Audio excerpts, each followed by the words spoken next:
嗨，大家好，我是坦平叔。今天是2025年3月1号，这一期咱们继续胡聊胡适、胡指、胡威，还有胡锡进老师。今天是周末，胡适的相关新闻比较少，但是在昨天周五还是爆出了一个大新闻，这也是我经常诟病的上市公司这些垃圾公司财务造假。根据财联社报道说，东方集团涉嫌重大财务造假，东方集团可能触及重大违法强制退市。证监会初步查明东方集团涉嫌重大财务造假。2月28日，财联社电说，2024年6月20号，证监会对东方集团股份有限公司600811立案调查，现已初步查明，东方集团披露的2020年至2023年财务信息严重不实，涉嫌重大财务造假，可能触及重大违法强制退市情形。该案目前正在调查过程中，证监会将尽快查明违法事实，依法严肃处理上市公司财务造假，严重损害投资者利益。证监会将从严从快查处各类造假行为，强化行政、民事、刑事立体追责。对于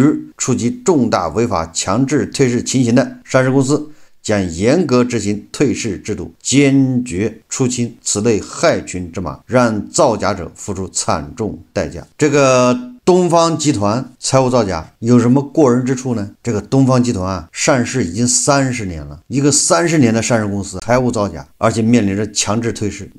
我们换种说法吧，一个被资本市场哺育了30年的、滋养了30年的公司，居然还要造假。你说要让这样的公司上市干什么？为什么要让这样的公司上市？第二个，大家恐怕要发一个疑问，他查出来是2020年到2023年这3年财务造假，那这个东方集团之前造假了吗？如果之前没造假，为什么这3年他要造假？是过不下去吗？是要退市吗？有很多垃圾公司他根本就经营不下去，他就是个空壳公司，大家恐怕不知道，难以想象。但是他为了保住他的上市地位，他就开始各种造假，业绩造假，信息披露违法违规。你为什么呢？他就是想保住他上市公司这个地位，然后就讲故事。这就是我一直说的这个胡适5000多家上市公司，我们简单点说，至少20%，这公司就不应该在胡适待着，就应该让他们退市。如果你不把它清掉，他就变着法的要造假。你今天查一家，明天查一家，有什么用？把退市的门槛给它降低一点，就让这些30%以下的这些上市公司痛痛快快的回家，赶紧退出市场，不要在这造孽了，不要在这坑蒙这些投资者，他没有任何价值。退市的门槛放低一点，如果你不让他退市，他为了保住自己的地位，因为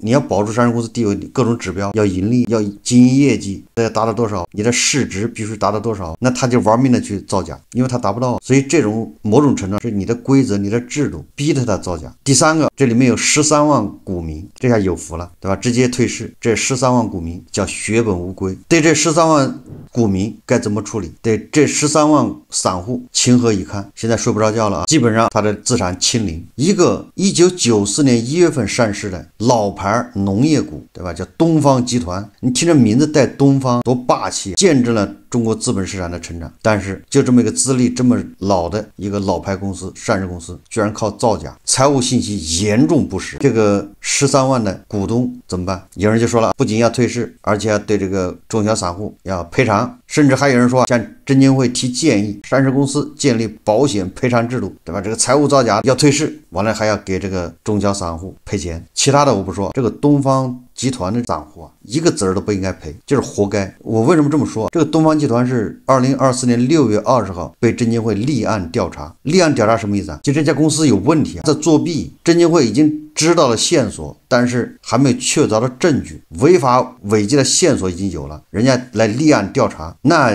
作为正经的，作为一个理性的投资人，所谓的耐心资本，所谓的这什么长线资本，你就不可能买这样的公司股票。什么人买这样的公司股票？赌徒。有人就喜欢炒这样的垃圾股。自从按理来说2024年6月20号这个东方集团被立案调查以后，它的股价就一落千丈，就没人问，大家都是跑，想办法割肉出来。这些人造成损失了，应该给赔偿。但是那些2024年6月20号之后进去的，一个子儿都不应该赔，你是活该。谁让你去买这样的股票？人家已经说了立案调查，大家知道吗？从2024年6月20号到现在，东方集团的换手率400%，什么概念？也就是现在还持有东方集团的这些散户，恐怕都是2024年6月20号之后进去的，那你不是活该吗？谁让你去买的？人家已经在脸上都写了字，这是个坏人，你还跟他打交道，那不是活该吗？你还完了之后，你还要索赔，谁给你赔？凭什么赔？这样的散户最好是倾家荡产，就不要在这资本市场去混。你这样的散户，你保护他干什么？有点搞不懂。你保护这样的散户，目的是什么？目的是让他接着赌是吗？是让他接着借钱来赌？这是优质韭菜啊！对啊，这样的散户是优质韭菜，反正他有多少钱他都拿来赌，这就像一个赌场。对这种 VIP 客户要保护。那些2024年6月20号之前，就是证监会立案调查之前买了东方集团的，在证监会立案调查之后才卖出的，那这个损失应该要赔偿，因为他不知道。我每天在这个每一天的股市节目里面，我的观点很明确，不是说股票不能买，也不是说一味的看空股市，而是我们这个市场确实有问题，问题非常严重，本质问题根本就没给你解决，那这个时候你就不能参与，你参与就是赌博啊！我反复强调啊，如果他一切规章制度都很完善，上市公司不管它业绩好坏，但是它至少不造假，规则透明，对吧？没有欺诈上市，没有什么财务造假，对这些会计师事务所、对中介机构、对券商、对这些大股东，只要违规的就罚他倾家荡产。你只有在这种情况下，你才能说我进去投资。现在是这样吗？每一只股票后面都住着一个神仙。我一直说，为什么这些垃圾股它就不能退市？是因为它后面有个神仙，都有既得利益者。东方集团已经被立案调查，这是板上钉钉。2020年到2023年给东方集团做审计的会计师事务所一样的也要被罚，最好是罚到他倾家荡产，直接关门，该坐牢的去坐牢。还有他的券商也要罚，一个都跑不了。他这3年的董监高，2020年到2023年，董事、监事、高管都得被罚，还有独立董事。只要这公司做假账，只要他财务信息不实，这个期间任职的这些人有一个算一个，都跑不了。这个财务造假一定是串通的。你看，上市公司管理层、董事会、财务、董秘、总经理哪一环不配合，他根本就造不了假。那么会计师事务所、券商一样，整个链条都得配合，都得睁一只眼闭只眼，都得心知肚明，那造假才能造下去。甚至监管证监局、交易所，就是日常监管的这些证监局的公司处、交易所的什么，他都如果他们稍微严一点，你这造假就不可能发生。那我这意思大家也很明白，东方集团造假，那这一条线上都有责任。所以我们不要把东方集团这么一个30多年的老牌上市公司，它的造假当做一个简简单单的一个上市公司造假，实际上它反映了你整个的资本市场这个体系是千疮百孔。那你有理由相信这个东方集团它不是最后一家，这个就符合蟑螂定律。当你发现一只蟑螂的时候，实际上你们家已经被蟑螂占领了。所以5000多只上市公司里面，有多少个像东方集团这样的，数不胜数。这个胡适要想走好，只能把这个叫末位淘汰，把这个排名靠后的30%的上市公司都给它清出去。这个是资本市场走好的第一步，也是基础。我们再看看胡锡进老师，胡锡进老师显然也被发生在白宫的泽连斯基和特朗普和万斯之间的这种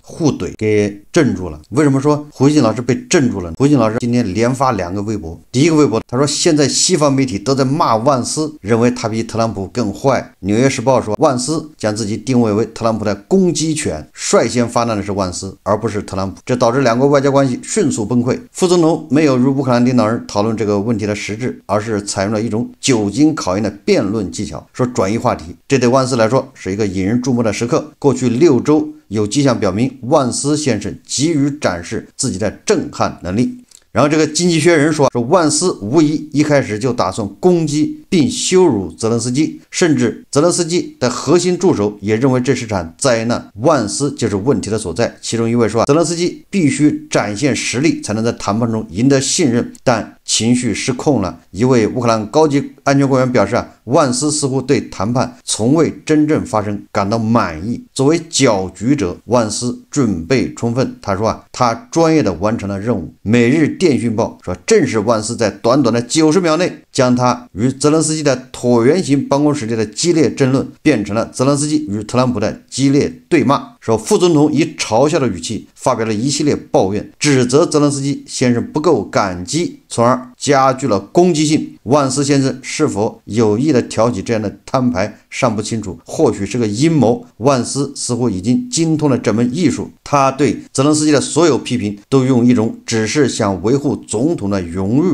誉的方式来表达。在某种程度上，他让人想起了莎士比亚作品中那些狡猾大臣的技巧，他们淡化自己的地位，却悄悄地操纵主角。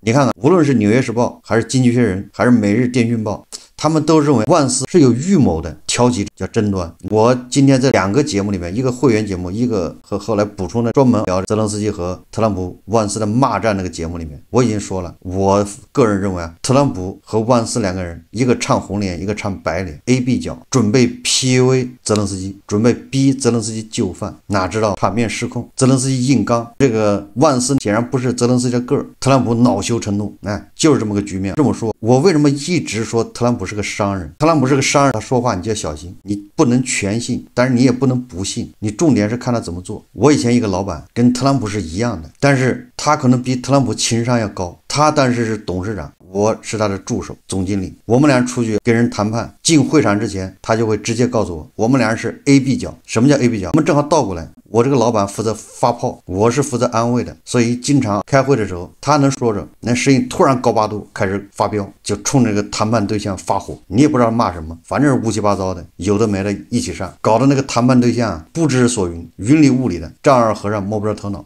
我再去安慰，这就是 A B 角。经过这么一 PUA 之后，他哪还敢提什么过分的要求？很多的自己心里面默默的降一下自己的价格，默默的把自己的要求底线往下降，觉得这人太难对付了，这人太暴躁了，失去了谈判的信心。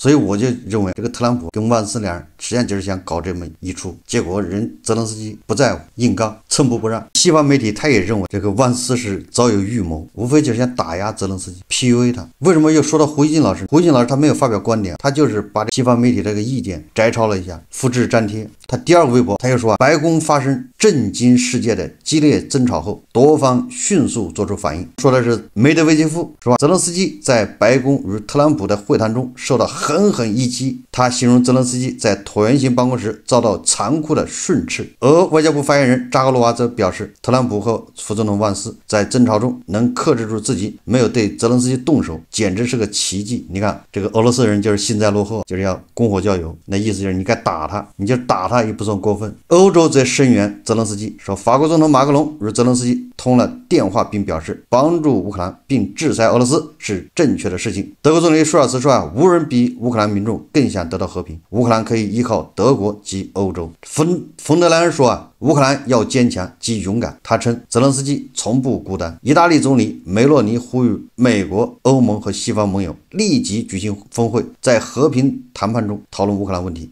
这个最后胡锡进老师说而加拿大总理特鲁多没有与自己的最亲密盟友美国站在一起。他表示乌克兰与俄罗斯的斗争是为了捍卫民主，这是一场关系到我们所有人的斗争，在最亲密的盟友打了个引号，这个是欧洲西方这些主要国家领导人的一个态度，显然都是站泽连斯基。特朗普以前在镜头面前所说的情有可原，但是今天跟泽连斯基对线，在镜头面前，我认为特朗普跟万斯两人有失风度，这才是叫霸凌。这个万斯不停地拿手指着泽连斯基，在外交礼仪中这是非常粗鲁无礼的。万斯表现是最没有素质，比特朗普还没有素质。但是马斯克说万斯是未来美国的总统，我们以后要跟这样的美国总统打交道，恐怕那就比较有意思充满了戏剧性。很纳闷胡锡进老师这次没有像以往那样极尽嘲笑之能事嘲笑泽连斯基乞讨，嘲笑泽连斯基失败，他没有。为什么？我想恐怕是胡锡进老师也看了这个视频之后，看了泽连斯基的表现，恐怕以打心眼里肃然起敬，这才叫这个英雄。为了自己国家的命运，不畏强权，在这么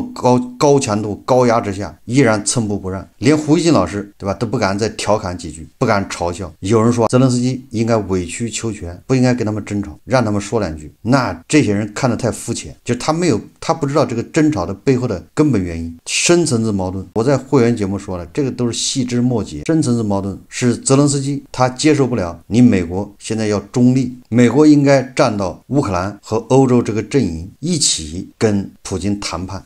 我说的形象一点，就是美国作为老大，作为领头人，带着欧盟和乌克兰给这个普京叫板，就是谈判。那显然特朗普是做不到这一点，那这是根本原因。所以泽连斯基的这种气概，这种坚强，让胡锡进老师一时间不知道怎么说好。他本来想给他俄爹，又开始鼓如呼，俄爹又取得了胜利。美西方现在闹矛盾，对吧？当然有利于俄爹，但是胡锡进老师仿佛忆起了当年抗日中国的处境，也可能勾起了他残存的那些历史知识。当然了，也也可能是胡锡进老师还是在这个震撼之中还没反应过来啊。等他反应过来，明天他可能也要写一篇微博来嘲笑一下泽连斯基，嘲笑一下乌克兰。不管怎么说，一个弱国，一个小国，面对即将联手的俄美2个大国，他的总统还有这样的气概，这个就令人钦佩，这个就符合泽连斯基这种性格。但俄军钢铁洪流，一字长蛇阵，离基辅，对吧？只有一箭之遥。当然，这些美西方的元首劝泽连斯基赶紧流亡，但是泽连斯基坚守在基辅，他这个所作所为跟在白宫发生的这一切能够呼应上，就这符合他的性格。我们想一下，如果他在白宫唯唯诺诺，对吧？特朗普说什么就是什么，万斯怎么指责他，他不解释，点头哈腰，摇尾乞怜，那他恐怕3年前他也不会在基辅坚守，早就像黄俄所说的那样跑了。最后我们再回顾一下啊，这个加德老师，因为加德老师也很长时间对吧被禁言了，为了防止大家忘记他，最近网上也在流传加德老师当年行走江湖的时候一段录像啊，大家看视频。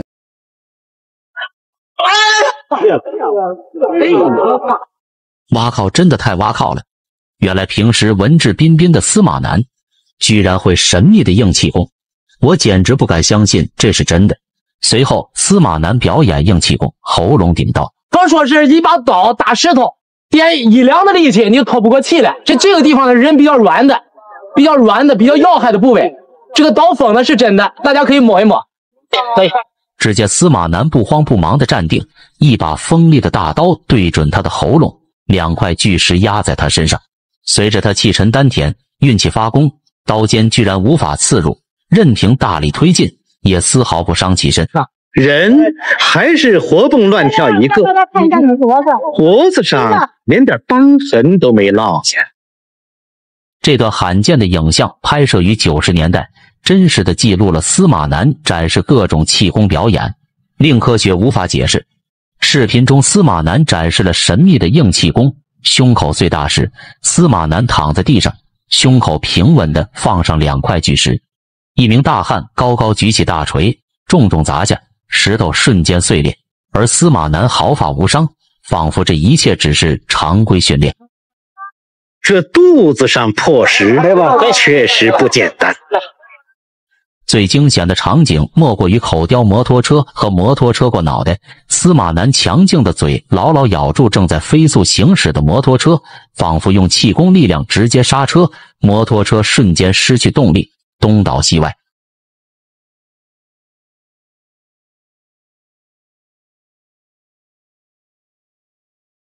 紧接着摩托车从他的脑袋上驶过，甚至碾压过他的头部，而他却稳如泰山，依旧不动如山。